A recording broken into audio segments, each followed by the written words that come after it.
Check out the talent we've got in this room right now. Zachary Quinto, Matt Bomer, Andrew Rannells. And they're starring alongside Jim Parsons in the 50th anniversary production of the groundbreaking play, The Boys in the Band. It's about a group of gay men who get together for a friend's birthday party, but after a few cocktails, the nice evening starts to turn pretty quickly. Hello. How nasty does it get, gentlemen? It gets pretty bad. Yeah, it goes pretty dark.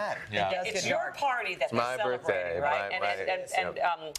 Our friend who's missing today in action Jim because Parsons. he got a little hurt. Is he all right? He's good. Yeah, he unfortunately had a little fall at the Saturday matinee, but he'll be back with us very soon. And we're just sending him, good vibes, and we're happy to have him come back. I was behind him when he fell, but I just want to clear up any rumors that I didn't have anything to do with the fall. Sure, Andrew. Yeah. The jury's out on I just want to put that out there. Yeah. Could have been any of the three of you. It really could have. We hear about the backstage bickering and such. So it's called Boys in the Band. There's no music, there's no song, there's no band. It's not a musical, it's a play. Technically, yes. So what There is music, there is dancing. True. You know. That's true. But the Boys in the Band is actually a reference to Judy Garland, who used to say, let's hear it for the Boys in the Band. And obviously she was a renowned, gay icon. Supporter. Yes, and icon in that for word, and sure. still is, Yeah, and for still sure. is. Your Broadway debut, buddy. What's it been like for you?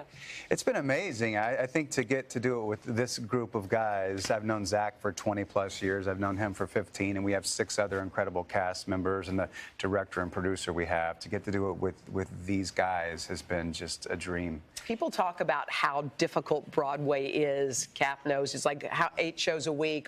What's it been like for you guys? I don't really ever get that when people are like, it's so brutal. I'm like, you don't even have to think about going to work until 5:30 in the evening.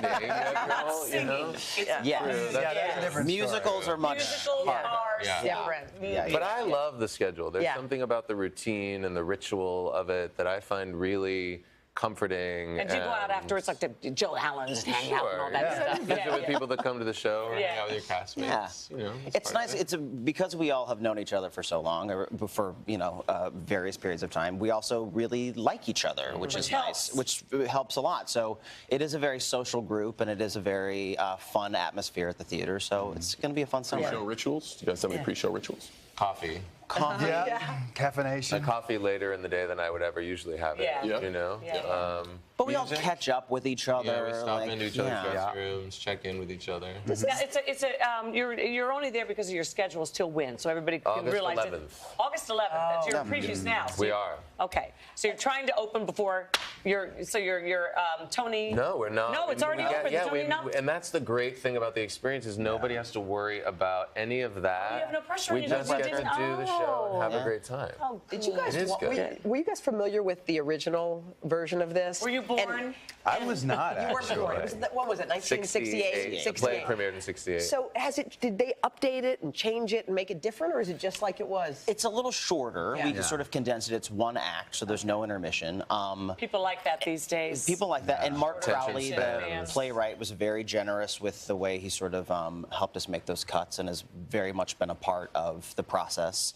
But we didn't change any of the actual core of the story, but it's just a little shorter. The essence of the play really is about the social context in which it takes place. So there's no way to really update it. And part of what's so exciting about doing it now, 50 years after it was written, is how far we've come in that amount of time. But and yet how far we still have to go. And this moment, I think, socially and politically, is a great time to present this to audiences. Still very relevant. It's a testament. It's a testament to Mark Crowley to how much of the material is really landing with audiences still, and still feels very relevant and fresh and funny. Well, we love having you guys here. Say hello to Jim for us, okay? Thanks, guys. Thanks for coming. Thanks for having us. Thank you so much. You can go till August 11th. August 11th. Hello, Today fans. Thanks for checking out our YouTube channel. Subscribe by clicking that button down there and click on any of the videos over here to watch the latest interviews, show highlights, and digital exclusives.